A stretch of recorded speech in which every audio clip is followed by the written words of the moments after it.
Hello, my name is Jon Williams of the Midday Zone, and I'm here in Beacon Hill Park with the wonderful Hope. And Hope, why are we here? I think it was like a month ago or so, maybe a little bit more. I sent an email to boss man Johnny about this idea I had about answering 10 common questions that I get as a trans individual or a queer individual in my workplace and socially. And I kind of came to this realization that, like, even though there's a lot of exposure for queer and trans individuals, I don't know that there's a lot of social access. And so I thought, you know, I listen to the Zone quite frequently. I think it has a pretty good audience that I would consider peers. And it would be a good way to get out some of these conceptions or misconceptions or narratives all in one shot. And then we kind of met up and talked, and we came up with this. Here we are in Beacon Hill Park. That's what attracted me to the Zone as well. I'm already pointing at you. It's because we feel threatened It's okay, by I'm here, I'm home. all the peacocks. Yes.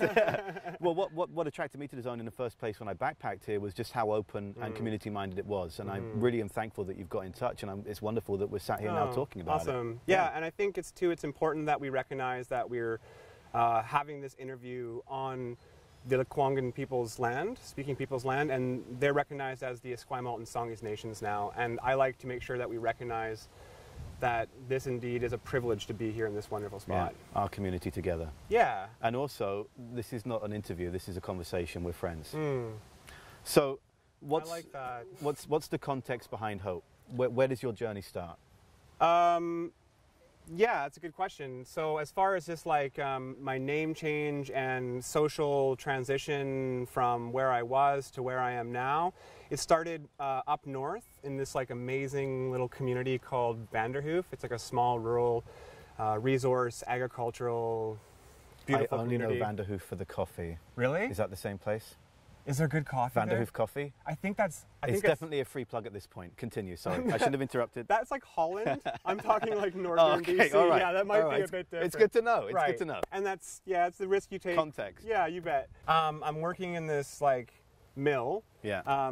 Big industrial environment, you know, like, and I'm listening to this radio program, and they're talking about this individual who transitioned at like 65, and they started talking about the person who transitioned, started talking about their experience and their presentation and their life. And as I'm listening, I'm starting to connect all these dots and realize that this person's like talking about me as well, which is something I kind of always felt and understood about myself, but until I heard it like represented in this medium, I didn't connect it to me in my experience. So, you know, and then I went home and talked to my partner at the time and let them know, like, I'm not the man you see before me, you know, I'm a woman. Or at least that's the original idea, like if I'm not a man, then I'm a woman, and this is how I'm going to pursue it. And then so I started the process of like socially coming out to certain people.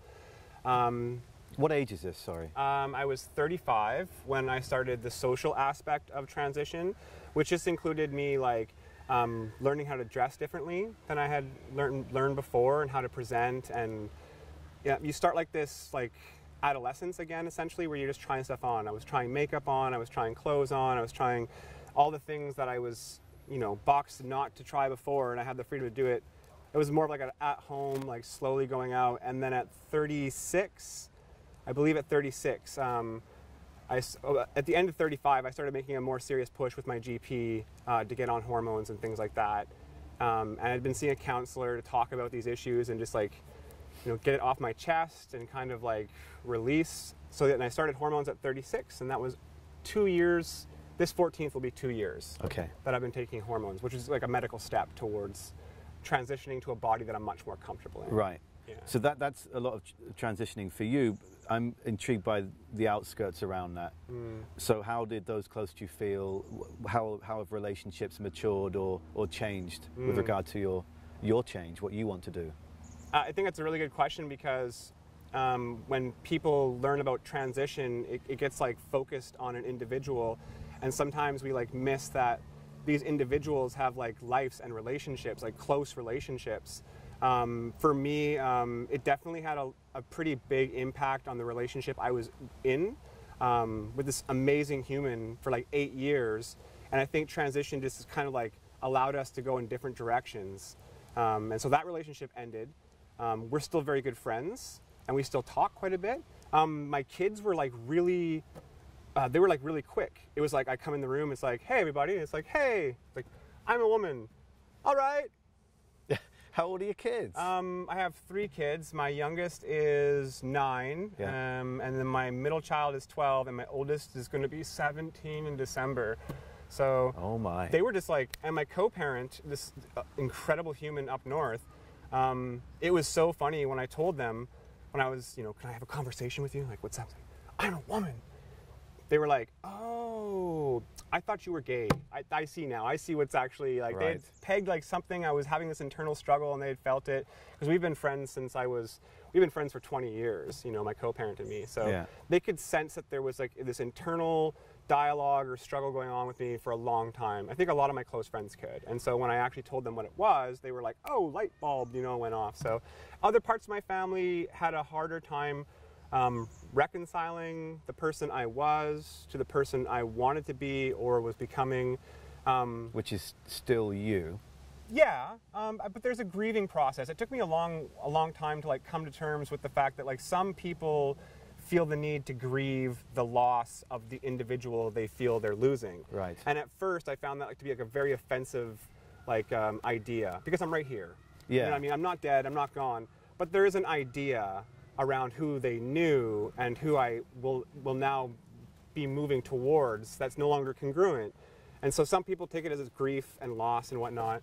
Some of them have continued to distance themselves from me, and that's okay too, that's valid. Like, it's, my gender sometimes challenges me. And so I can't even imagine how sometimes it must be to people who are close to me who don't have the context that I do of the lived experience, Yeah. trying to wrap their head around it. So I meet people where they're at, and if they don't want to participate in my life, I want my life to be continually consensual. The people in my life, I want it to be a hell yeah all Yeah. the time. And if that's not, like, that's okay. Like, we don't have to try and fit together. So we give each other space, and I love them very much. And should they ever want to like try to, test the waters, I'm here. In the short time that I've known you, you are one of the most polite people I've met, so punctual. You clarify everything. And I think what you said a few moments ago about your Vanderhoof partner saying, oh, I thought you were gay, that opens up a good question, which is, I think a lot of people are confused by LGBTQ+, and can you just break down a bit more, just give us some more, open our eyes as to what all these different phrases mean, because it seems like almost to me, it's a language that I respect, but I don't fully understand yet. Yeah, and I mean, the acronym grows. Yeah. So kind of like as we discover that there's a whole variety of people out there who are finding identities and words, the acronym grows, and it can be hard. I recognize that some people find that it's hard to keep up with that. So, I mean, for me, it's like the LGBTQ+, I mean, literally, I believe it's lesbian, gay, bi, trans, queer or questioning, two-spirited, and then plus to add the rest of them. I use a reclaimed word, queer. It used to be a slur word. Some people in my community still find it to be offensive, but it's a word that I hold and reclaim. And it kind of, that to me is a general, the confusing part is that like trans has nothing to do specifically with orientation. So like being a lesbian, being gay, or being bi has to do with the kind of, orientation. So the easiest way to describe it is orientation is who I go to bed with. Gender is who I go to bed as. And it can be confusing why like the T and the LGBT, because it's like orientation, gender is suddenly on there. Yeah.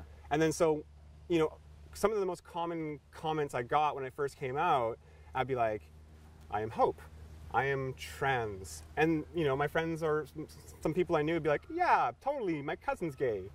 No, you see, that's my point. Yeah, right? Exactly. So it's uncomfortable for you, isn't it? I don't know if it's uncomfortable because, like, the more we open ourselves up to learn about why people are acting the way they are, you begin to understand where the possibility to have a conversation is.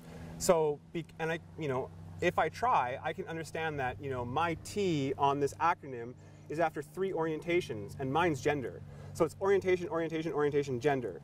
And so if you're not paying attention or being taught how to speak the language and make those differences, then if you're just assuming, then yeah, it's like you're just going to assume the T is part of orientation as well, but it's not. So in this sense, you'd rather someone ask the question whether there's a slight detail in correction than not ask at all and not learn and open their minds to where you're at as an individual. Yeah, transmits. No, it does. It's just, so working in the trades, I realize people don't have social access to people like me. And they see on TV like trans women and trans men. Yeah. And I don't fit the common narrative for a trans woman. So what's your trade? Oh, I'm learning to be a carpenter. Because you gave some questions these are questions that people just literally went, bleh. Yeah. They have social access to me and they're like, oh, you're trans. Ha. I'm smiling because when we were getting ready for this, I said, I don't want to go, bleh, when I bring out the question sheet. And I've just gone, bleh, it's the question sheet. Well, that and all the flipping peacocks getting there sounding like cats that a hungry cry on. So, yeah, let's go with these then. So the first one I highlighted here from your list was, you were asked, why are there so many people coming out as trans these days? Yeah, it seems like it to people I talk to. It seems like to people who aren't involved in community the way that I am, they feel like there's this like explosion of like gender non-conforming or trans or non-binary or all these different like identities coming out. And I don't feel like it's suddenly like there's a whole bunch of new people. Suddenly, I think these people, I would wager a guess that these people always existed in this state, and now that there is more language and more space in our communities, in our societies, in ourselves for these people, they're feeling more comfortable to try on different things, to question like, these feelings I have inside, this incongruence I have with my gender or my presentation, like what can I do about this? And now they have access. When I was growing up, the only time I ever really heard about trans people was like on talk shows in like these super kind of negative connotations. Now that was my point. So when this person asked, was it positively asked or was it negatively asked? I think they have their own assumptions about why. Was it flippant? No. Why there's so many, or was it why are there so many? It was more like, I have an answer to this, but I want to know what your opinion is on it. Right. But because they already had like a kind of like an assumption about why, right? Like sometimes I hear like, well, trans is very popular, but like not being able to find the washroom to go to the bathroom in is not like a popular. Popular seems like a unfortunate word. Yeah, but that's what I get now. It's like trans is like a very popular thing, like, but it's from people that like don't understand the actual struggles that you may face. And so when I take these kind of questions, I'm always like, thank you for your question. It was done with respect, and I appreciate that. Yeah. And it's not a fad. There's just more space for us to exist, finally, so we're able to come out. And I do get the idea that because you are so wonderfully polite and approachable... You're so kind. in the fleeting instances we've had together, that I think I don't see these as being flippant questions. No, but they're from people I've built relationships with. Exactly, and I feel exactly it's built from respect. So, but it's important to try and get both sides of that, just in case. Another one you've got here is when you transition, does your sexual orientation change? You get asked. You've been asked that, just once, or is that a multiple time question? I think because I dated primarily cis women before I transitioned, and now I date a myriad of the human experience. One of our homies is over there. Peacock's coming? Yeah. All are welcome. You're valid. I love you. This is the epitome. This is the epitome of Victoria right now. This essentially is my spirit animal. I don't. It's a spirit animal. It's mine, possibly. So it won't attack us. Well, I'm not saying that my spirit animal won't attack us. I used to live down on Simcoe. I have never been this close to one of these guys before. Essentially, that's what I'm wearing to Pride. Beautiful. Huh? We're blessed. Thank you. And, kind of stealing the show a little bit. Yeah, a little bit. It's a very, very good attire. Okay, so does orientation change? Yeah, because that's going to lead me to another thing. You said cis, but we'll get to that after the orientation answer. I think you were saying you. I primarily dated cis women, and the people asking these questions have kind of picked that up from like us talking about our lives and shared experiences and whatnot. And now I date a myriad of people that I find attractive, and it's not exclusive to any gender or orientation or whatever. I'm very open to the possibility of anything occurring as far as who I'm attracted to. People read that as, oh, that must have changed because you're taking hormones or you're transitioning. That must have changed. Right. But the big key there was like before I was trying to perform a certain way. I am a man. This is what men do. Kind of like perform a certain way, which included my concepts of like my internalized concepts of heterosexuality. And so now that I've become free from having to perform in any way that I don't feel comfortable with, and I can actually just be myself, my orientation hasn't changed. It's just like opened up to what it was truthfully. And that's my own experience. I can't talk for anybody else's orientation, but the general consensus that I find amongst my peers is that your orientation doesn't necessarily change, but there is definitely room for change as you transition into something that fits you better, which I mean is the essence of transition, essentially, isn't it? So like. And you said cis. Yeah, so cis is a term, you know, a lot of people kind of felt in the past that like not trans was like the default and then trans was the exception. And I don't feel like that's fair or true any more that any one pigment of skin is default and everything else is the exception. You know, there's always, or colored eyes. You have brown eyes, I have blue eyes. You're not the default because you have brown, because there's more people with brown eyes, and I'm not the exception because I have blue eyes. It's just like part of our makeup. So the language cis was created to like make sure that there is an equal representation kind of language. So there are trans people, and that kind of states like a person who is designated a gender at birth, that's not congruent with their actual gender identity. A cis person is designated a gender at birth, and that gender is congruent or in alignment with their gender identity. And both are valid, and both are very beautiful, but it's not like there's everyone and then there's trans and cis. Right. You know? So when you said you had been seeing women that were cis. Cis women, yeah. That means? That I was seeing women whose gender was congruent with their designation at birth. Perfect. Yeah. Thanks for outlining that. Yeah, no problem. The third question I picked here, and I feel this must be one of the most asked ones, is all trans people undergo surgery, right? Yeah. Which you've written here just literally as it was probably asked. And it was like... Which seems very brave and open and at the same time. Right? It is, but I also work in the trades. Intense. Like it wasn't done like as a slight. It wasn't done like a poke.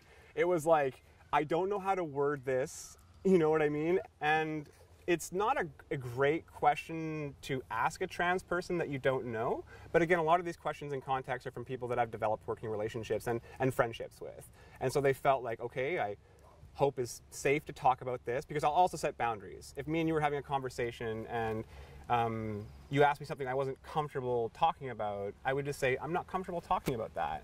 And then, you know, I'm pretty sure you'd pick up on that. And it's the same way with the people I work with. The people I work with, people in the trades get kind of like this rough reputation, but they're like gems. They're beautiful, sincere, and mostly genuine people who just don't have access to the same community that I do. So I get asked the question about surgery.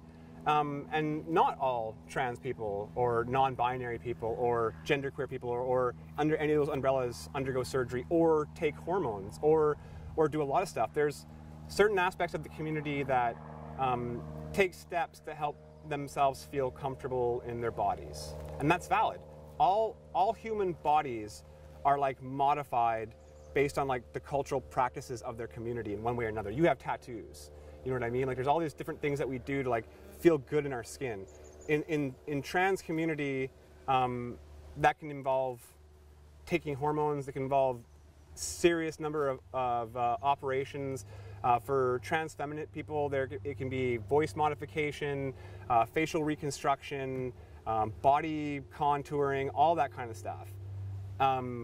You know, which actually kind of brings me back to one of the reasons that I contacted the Zone, is like all those things are valid and wonderful if that's that person's transition goals.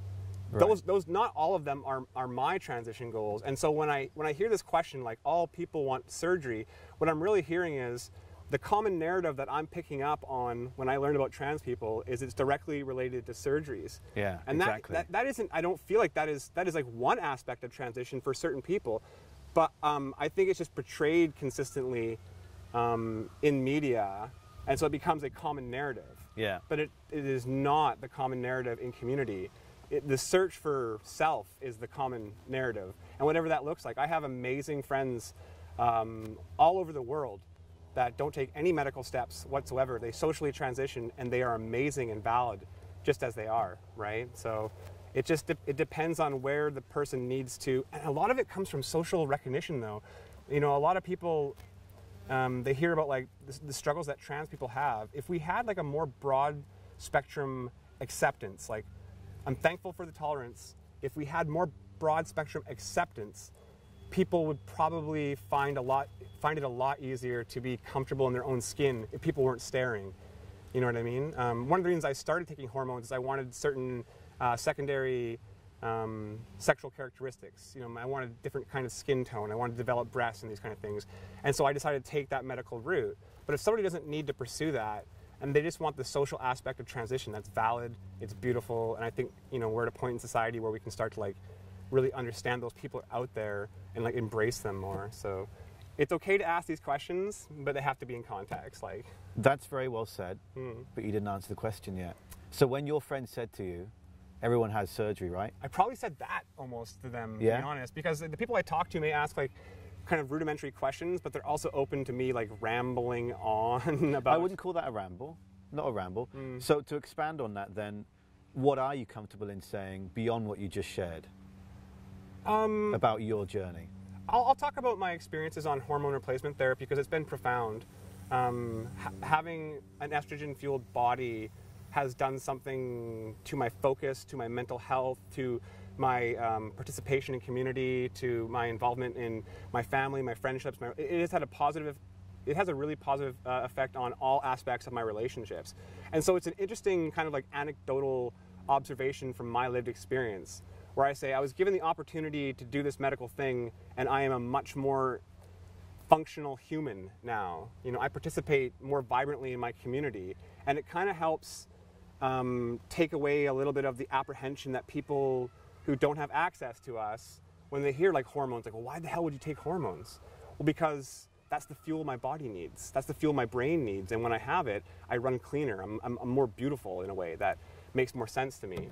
So I wouldn't talk about, I wouldn't share what surgeries I've had with just anybody. I would have to have like a better relationship, because that comes with like a certain amount of like, it's invasive. Well, it's intimate. It is intimate. You're already sharing so much. Yeah. And not every question needs to be asked, nor does it need to be answered. But sometimes it's when I get asked an inappropriate question and I say, that's an inappropriate question, I get the most amazing response. And they say, oh, is it?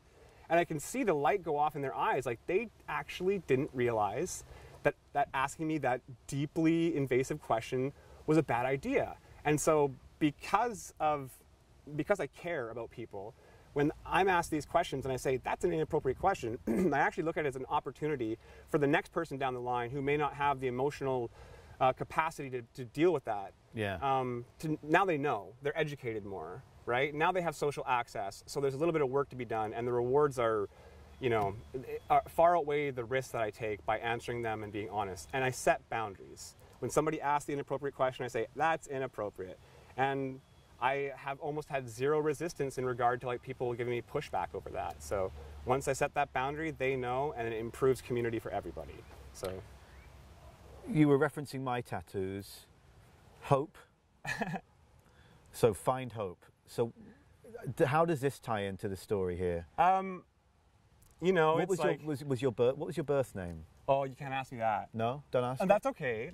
The use of people's old name is called dead naming. And right. It's like, it's not generally a favored practice. Most people don't like it, and that's okay too. Like I'm glad we actually had this instant where I can like set that boundary, and you know. So the name I chose was Hope, and the reason being is that when I first started to like transition, I used to get like these strange feelings inside of my chest, and I thought I was having some kind of like heart attack or maybe a stroke. I thought like maybe the hormones were messing with me in a way, and I called my co-parent in the car, and I was like, it's happening again. And they're like, what's happening? I'm like, I'm getting those flutters in my chest.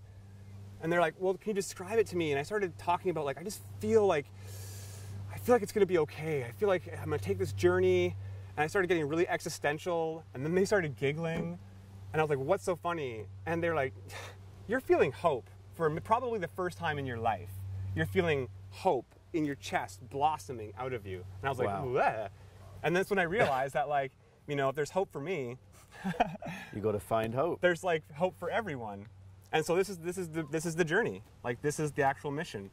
whatever it looks like, whether I take hormones or not, however I present in the world, whether I'm super feminine or whether I'm masculine, whether I grow my facial hair or whether I shave it, the point is to find hope, to find me and be good with it.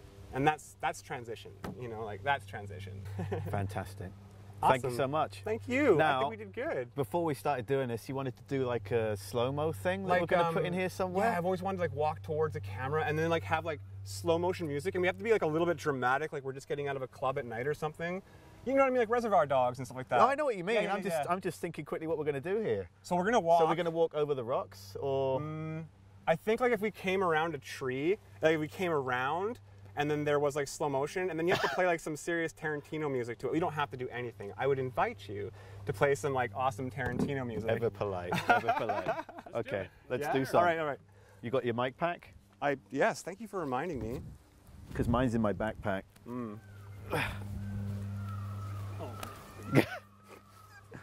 Gotta have a bit of fun with it, right? Like,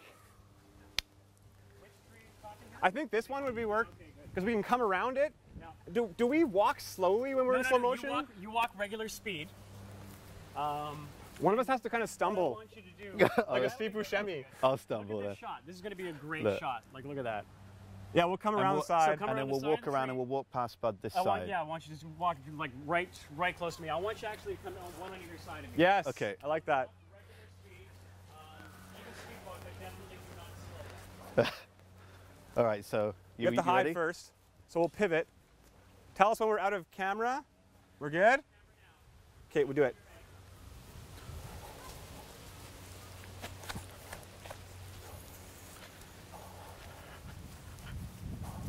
Awesome. Thank you. That was great. Thank you so much. That was great. Oh, thank you for approaching us about it. Yeah. It's so key Oh, and so important. yeah. That felt pretty good. Yeah. Don't worry about organics. Well, Don't worry about yeah, it. I mean, there's going to be cut points, but it's, Sure. when there's natural conversation, these things will come up. And so with the name break where the card stopped, it's just one of those unfortunate things where I don't want to then seem like, you know, I Contrived. felt a bit embarrassed for a second there, you know? So you want to make sure that it's pure and it's And that's valid not too. a reforced energy. you Right? know? Like when we make mistakes, this is not like a transition thing, it's like a transcendence thing. Yeah. When we make mistakes, we also have to save room for all the feelings that occur there, and then like trust that you're in the right kind of company to have the space to do that and then be Yeah. able to move on. One of the things I always coach people about trans people the most is if you misgender me or make a blunder, don't make a big deal about it, because then what'll happen is I'll feel bad that you feel bad. Right. Because I like you. We're talking, it's pretty comfortable. So if these things happen, it's like, oh, sorry, and then move back on. It's